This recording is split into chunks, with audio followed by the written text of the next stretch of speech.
ನಮಸ್ಕಾರ ಸ್ನೇಹಿತರೆ, coffee time ಕನ್ನಡದ ಮತ್ತೊಂದು ಸುಂದರವಾದ ಸಂಚಿಕೆಗೆ ನಿಮ್ಮೆಲ್ಲರಿಗೂ ಸ್ವಾಗತ. ನೀವು ಈಗಾಗಲೇ ವೆಂಕಟೇಶ್ವರ ವೈಭವ ಮತ್ತು ಗುರು ವಂದನಾ ಕಾರ್ಯಕ್ರಮ ಕೇಳಿದಿರ. ಸುಮಧುರವಾಗಿತ್ತಲ್ಲ, ತುಂಬಾ ಚೆನ್ನಾಗಿತ್ತು ಸ್ನೇಹಿತರೆ. ಪೂರ್ತಿ ವಿಡಿಯೋ ನಾನು ನಿಮ್ಮ ಜೊತೆ ಶೇರ್ ಮಾಡಬೇಕು ಅಂತ ನನಗೂ ಇಷ್ಟ ಇದೆ. ಆದರೆ ಏನು ಮಾಡೋದು, ಪ್ರತಿಯೊಂದು ಹಾಡು ಎಷ್ಟು ಚೆನ್ನಾಗಿದೆ ಅಂದರೆ ಅದನ್ನು ಕೇಳ್ತಾ ನಾನಂತೂ ಮೈ ಮರೆತುಬಿಟ್ಟೆ. ಆದರೆ ನಿಮ್ಮನ್ನು ನಾನು ಮರೆಯೋಕ್ಕಾಗತ್ತಾ? ಅದಕ್ಕೋಸ್ಕರ ಅಲ್ಲಲ್ಲಿ ನಾನು ಕೆಲವೊಂದು ಬಿಟ್ಸ್ನ ನಾನು ನಿಮಗೋಸ್ಕರ ಕ್ಯಾಪ್ಚರ್ ಮಾಡಿ ನಿಮ್ಮ ಜೊತೆ ಶೇರ್ ಮಾಡಿದೆ ಅಷ್ಟೇ. ಇವತ್ತಿನ ನಮ್ಮ ಕಾರ್ಯಕ್ರಮ ಏನು ಅಂತ ಟೈಟಲ್ ನೋಡೇ ನಿಮ್ಗೆ ಗೊತ್ತಾಗ್ಬಿಟ್ಟಿರುತ್ತೆ.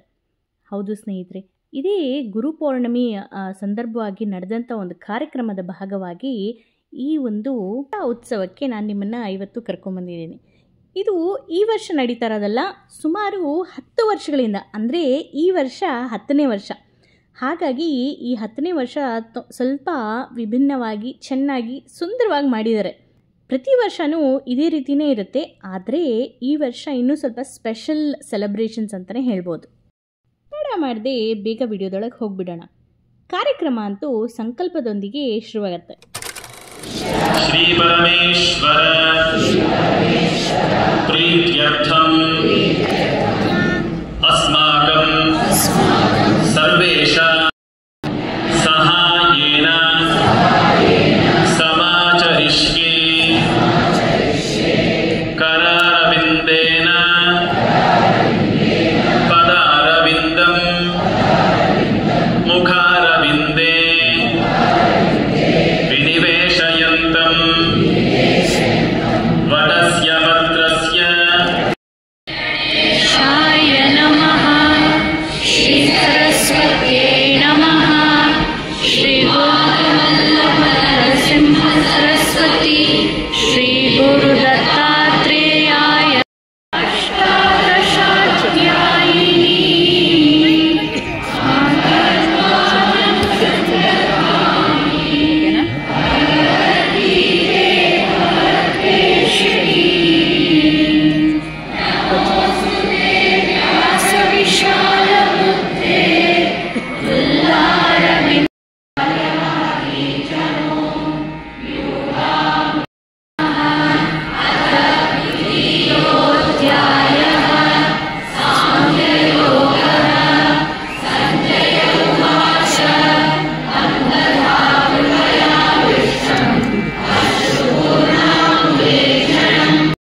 ಸ್ನೇಹಿತರೆ, ಎಷ್ಟು ಮನೋಹರವಾಗಿತ್ತು ಅಂತ. ಎಷ್ಟು ಜನ ಸೇರಿದ್ದಾರೆ ಅಂತ ನಿಮಗೆ ಇಲ್ಲಿ ವಿಡಿಯೋದಲ್ಲಿ ಕಾಣಿಸ್ತಾ ಇದೆ ಅಲ್ವಾ. ಈ ಸಣ್ಣ ಸಣ್ಣ ಮಕ್ಕಳೆಲ್ಲ ಎಷ್ಟು ಚೆನ್ನಾಗಿ ಅದನ್ನು ಕಂಠಪಾಠ ಮಾಡಿದ್ದಾರೆ ಅಂತ ಆಶ್ಚರ್ಯ ಆಗುತ್ತೆ. ಅಲ್ಲೊಂದು ಪುಟಾಣಿ ಪಾಪು ಅಂತೂ ಕಂಟಿನ್ಯೂಸ್ ಆಗಿ ಆಲ್ಮೋಸ್ಟ್ ಲೈಕ್ 4 hours ಜಾಸ್ತಿ ಕೂತ್ಕೊಂಡು ಪೂರ್ತಿ 18 ಅಧ್ಯಾಯಗಳ ಶ್ಲೋಕಗಳನ್ನ ಹೇಳಿದ್ರು. 3 ವರ್ಷದ ಹಿಂದೆ ನಾವು US ಬಂದಾಗ ನಾನು ಅಕಸ್ಮಾತಾಗಿ ಈ ಒಂದು ಲೈವ್ ಟೆಲಿಕಾಸ್ಟ್ನ ನೋಡಿದೆ. ಆ ಈವೆಂಟ್ ನಡೀತಾ ಇದ್ದಂತೆ ಈವೆಂಟ್ ಸೆಂಟರ್ ಹತ್ರನೇ ಇದ್ವಿ. ಸರಿ, ಹಾಗೆ ಅಲ್ಲೇನಾದ್ರು ಟಿಕೆಟ್ ಸಿಕ್ಕರೆ ಹೋಗಿ ನಾವು ಈ ಒಂದು ಕಾರ್ಯಕ್ರಮದಲ್ಲಿ ಕುತ್ಕೊಂಡು ಕೇಳೋದು ಒಂದು ಸೌಭಾಗ್ಯ ಆದರೂ ಸಿಗತ್ತೇನೋ ಅಂತ ಹೋದ್ವಿ. ಆದರೆ ಆ ಅವಕಾಶ ನಮ್ಗೆ ಅವಾಗ ಸಿಗಲಿಲ್ಲ. ಆದರೆ ಈ ವರ್ಷ ನನ್ನ ಸ್ನೇಹಿತೆ ಉಮಾ ಸಹಾಯದಿಂದ ನನಗೆ ಈ ಇವೆಂಟ್ಗೆ ಪಾಸ್ ಸಿಕ್ತು. ಹಾಗಾಗಿ ನಾವು ಹೋಗಿ ಈ ಒಂದು ಸುಂದರವಾದ ಇವೆಂಟ್ನ ಲೈವ್ ಆಗಿ ನೋಡುವಂಥ ಅದೃಷ್ಟನ ಪಡ್ಕೊಂಡ್ವಿ. ಆಕೆಗೆ ನಾನು ಎಷ್ಟು ಧನ್ಯವಾದಗಳನ್ನ ತಿಳಿಸಿದ್ರೂ ಅದು ಸಾಕಾಗಲ್ಲ ಅಂತ ಅನಿಸುತ್ತೆ. ಮ್ಯೂಸಿಕ್ ಪ್ರೋಗ್ರಾಮ್ ಆಗಿರ್ಬೋದು, ಈ ಒಂದು ಗೀತಾ ಉತ್ಸವ ಆಗಿರ್ಬೋದು, ಈ ಎರಡಕ್ಕೂ ನನಗೆ ಅವಕಾಶ ಒದಗಿಸ್ಕೊಟ್ಟಿದ್ದಕ್ಕೆ ನಾನು ಅವರಿಗೆ ಧನ್ಯವಾದಗಳನ್ನ ಈ ಮೂಲಕ ತಿಳಿಸ್ತೀನಿ. ಈ ಗುರುಪೌರ್ಣಿಮೆ ಉತ್ಸವ ಇಲ್ಲಿಗೆ ಮುಗ್ದಿಲ್ಲ. ಇನ್ನು ಶ್ರೀಮದ್ ಭಾಗವತ ಪಾರಾಯಣ ಸಹ ಇದೆ. ಅವಕಾಶ ಸಿಕ್ಕರೆ ಅದನ್ನು ನಾನು ವಿಡಿಯೋ ಮಾಡಿ ನಿಮ್ಮ ಜೊತೆ ಹಂಚ್ಕೊಳ್ಳೋದಕ್ಕೆ ಪ್ರಯತ್ನ ಪಡ್ತೀನಿ. ಅಪ್ಪಾಜಿಯವರ ಕಂಠದಲ್ಲಿ ಭಾಗವತ ಪಾರಾಯಣ ಕೇಳೋದು ಒಂದು ಅದೃಷ್ಟನೇ. ಅದಕ್ಕೂ ಮುಂಚೆ ಅವರ ಸಂದೇಶ ಏನು ಅಂತ ಕೇಳಿಸ್ಕೊಳ್ಳೋಣ. Vajpayee ಯಜ್ಞಂ was done, that yajna phalam, and we are getting to take all this audience, these devotees, the Krishna. ಅನ್ನಪ್ರಸಾದ ಸ್ವೀಕರಿಸಿ ಕಾರ್ಯಕ್ರಮದಿಂದ ಆಚೆ ಬರ್ತಿದ್ದಂತೆ ಈ ರೀತಿ ಜೋರಾದ ಮಳೆ ಸ್ನೇಹಿತರೆ. ಈ ವಿಡಿಯೋ ನಿಮಗೆ ಇಷ್ಟ ಆದರೆ ಲೈಕ್ ಮಾಡಿ, ಶೇರ್ ಮಾಡಿ ಹಾಗೂ ಸಬ್ಸ್ಕ್ರೈಬ್ ಮಾಡ್ಕೊಳ್ಳೋದನ್ನು ಮರಿಬೇಡಿ. ಮುಂದಿನ ಸಂಚಿಕೆಯಲ್ಲಿ ನಿಮ್ಮ ಭೇಟಿ. ಅಲ್ಲಿವರೆಗೂ ಖುಷಿಯಾಗಿರಿ, ಖುಷಿನ ಹಂಚ್ತಾ ಇರಿ. ಬಾಯ್. ಜೈ ಗುರುದತ್ತ.